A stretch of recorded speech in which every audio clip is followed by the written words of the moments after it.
Banyamakuru mwitabiriye ubutumire bwacu, nagira ngo mbere na mbere mbashimire kuba mwitabiriye iki kiganiro. Nge nitwa Brigadier General Ronald Rwivanga, ndi umuvugizi w'ingabo z'u Rwanda, ndi kumwe na Colonel Lambert Sendegea, umuyobozi mukuru ushinzwe abakozi mu ngabo z'u Rwanda. Impamvu yatumye tubahamagara ni ukugira ngo tubasobanurire birambuye urwego rw'inkeragutabara, imiterere n'imikorere y'uru rwego nk'ishami rimwe mu mashami 4 agize igisirikare cy'u Rwanda, ariyo ingabo zirwanira ku butaka Land Force, ingabo zirwanira mu kirere Air Force, ingabo zishinzwe ubuzima Military Health Service, n'ingabo z'inkeragutabara Reserve Forces. Iki kiganiro kigamije gusobanurira abanyarwanda muri rusange n'urubyiruko by'umwihariko igikorwa cyo kwinjiza mu ngabo inkeragutabara bakwitabazwa iyo bibaye ngombwa, ibisabwa kugira ngo wemererwe kujya muri uyu mutwe w'inkeragutabara, imiterere y'akazi n'ibigenerwa umuntu wahamagariwe iki gikorwa cyo kunganira abasirikare basanzwe mu kazi kabo ka buri munsi. Mu rwego rwo kongerera ingabo z'u Rwanda ubushobozi n'ubumenyi mu ngeri zitandukanye, umutwe w'inkeragutabara urateganya kuzagira ingabo ziri mu byiciro 3 bikurikira. Icyiciro cya mbere, inkeragutabara bitabazwa mu bikorwa bya gisirikare, abo twita Operational Reserve. Aba ni urubyiruko ruri hagati y'imyaka 18 na 25 y'amavuko. Aba batoranywa mu muryango nyarwanda, bagatozwa mu gihe cy'amezi 6, bakaba bakwifashishwa bibaye ngombwa mu kongerera no kunganira ubushobozi n'ubumenyi bw'abasirikare b'u Rwanda basanzwe mu kazi kabo ka buri munsi. Icyiciro cya kabiri, inkeragutabara zigizwe n'abarangije cyangwa abasheshe amasezerano yabagengaga mu mwuga wa gisirikare, bakiri mu myaka y'amavuko ateganywa n'itegeko ryihariye rigenga RDF, abo twita Reinforcement Reserve. Iyo wasezerewe mu ngabo cyangwa ukaba waragiye mu kiruhuko cy'izabukuru, duteganya ko mu myaka 5 ushobora kuba Reinforcement Reservist, ukunganira ingabo, ukaguma. Tuba dushaka abantu bafite ubumenyi bw'abayikuriyemo, ikaba yaziba icyuho mu murimo wabo wa buri munsi. Icyiciro cya gatatu ni icyiswe Strategic Reservists. Aba ni abanyarwanda bafite ubumenyi bwihariye, bazobereye mu bintu bitandukanye byo kongera RDF ubushobozi. Muri iki cyiciro tuzasangamo abasivili bafite ubumenyi bwihariye kandi bukenewe muri RDF, binjiye mu mutwe w'inkeragutabara nyuma yo guhabwa imyitozo. Aba binjizwa hagendewe cyane cyane ku bumenyi bwihariye bafite kandi bukenewe mu ngabo z'u Rwanda.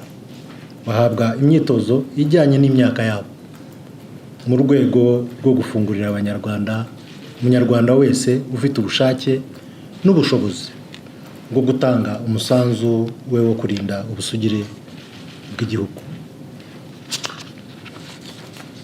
Ndagira ngo rero me umwanya Chief Jewan adusobanurire mu buryo burambuye ku bigendanye n'umutwe w'inkeragutabara. Chief Jewan, umwanya n'uwanyu. Murakoze. Thank you, sir. Kandi nk'uko mwari mumaze kubivuga, itegeko 64/2024 ryo kuwa 20/6/2024 rigena inshingano, imiterere n'ububasha by'ingabo z'u Rwanda RDF.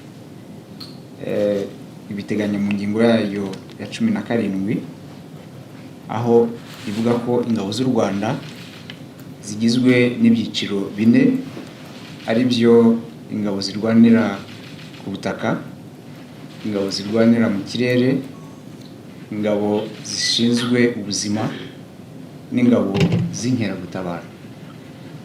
Umutwe w'inkeragutabara rero ni icyiciro cy'ingabo zigizwe n'abakora akazi ka gisirikare ku buryo budahoraho ariko bashobora kwitabazwa igihe cyose bibaye ngombwa. Igitekerezo cy'inkeragutabara ntabwo ari gishya mu muryango nyarwanda. Ni uburyo buhuriweho butuma abantu bari mu buzima busanzwe bahamagarwa kugira ngo bunganire abasirikare b'igihugu mu kurinda ubusigire bw'igihugu. Izi nshingano rero ziba zisaba ko ingabo z'u Rwanda zihora zongererwa imbaraga zihamye zo guhangana n'ibyahungabanya ubusugire n'umutekano w'u Rwanda muri iki gihe ndetse n'ikizaza. Ni muri urwo rwego rero ingabo z'u Rwanda ziteganya igikorwa cyo kwinjiza mu ngabo z'u Rwanda umutwe w'inkeragutabara, urubyiruko rushoboye kandi rufite ubushake rwakwitabazwa bibaye ngombwa mu kunganira abasirikare b'u Rwanda basanzwe bakora uwo murimo buri munsi. Abakenewe muri iki gikorwa ni urubyiruko ruri hagati y'imyaka 18 na 25 y'amavuko barangije amashuri 6 yisumbuye no kujyana hejuru. Hanyuma ku bafite ubumenyi bwihariye bo hazajya hitabwaho ku byo bize mu mashuri n'ubumenyi bafite mu rwego runaka. Rero kwiyandikisha n'ibizamini by'ijonjora bizakorerwa mu turere mbere yo kujya gukora imyitozo igabiro, kugira ngo mumaze iminsi mubyumva ku bitangazamakuru bitandukanye ko icyo gikorwa kizatangira ku itariki ya 19 z'uku kwezi. Ahangaha nagira ngo isobanure ko itangazo ririho rinyuraho rirahurirana n'iryatambutse mu kwezi kwa 7 naryo rihamagara ingabo zo zikora akazi ku buryo bwa buri munsi. Rero bisobanuke neza yuko nuvuga ngo zaba ingabo zikora akazi ku buryo buhoraho n'ingabo zikora z'inkeragutabara, igikorwa kizabera rimwe kandi n'ahantu hamwe. Rero kugira ngo wemererwe kwinjira mu mutwe w'inkeragutabara ugomba kuba wujuje ibi bikurikira.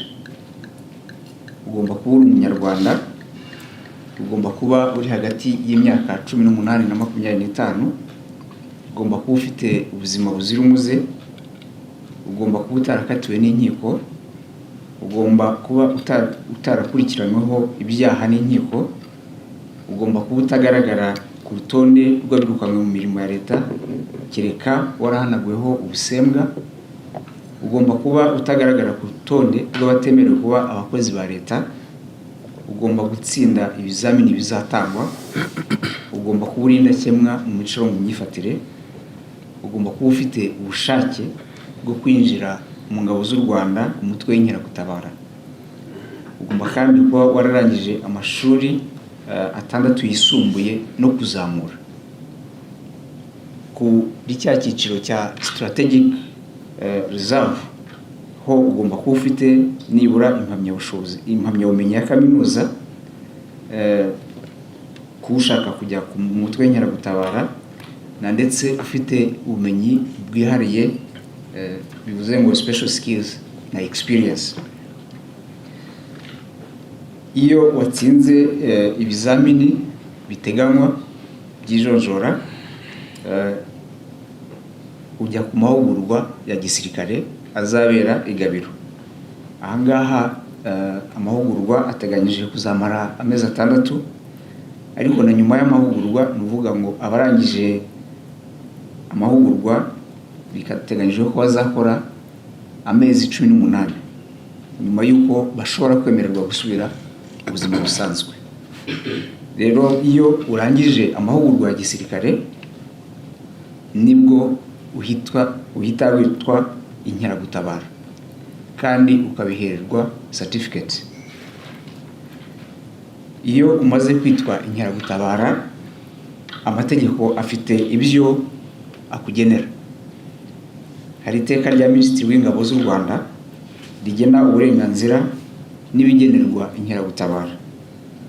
Minisitiri w'Ingabo ashingiye ku itegeko nshinga rya Repubulika y'u Rwanda mu ngingo zaryo za 121, 122 n'174, ashingiye kandi ku iteka rya Perezida nimero 22/01 ryo kuwa 21 z'ukwezi kwa 10 2016, rihindura kandi ryuzuza iteka rya Perezida nimero 33/01 ryo kuwa 3 ukwezi kwa 9 2012, rigena imiterere n'inshingano zihariye bya buri cyiciro mu bigize ingabo z'u Rwanda, cyane cyane mu ngingo ya 11.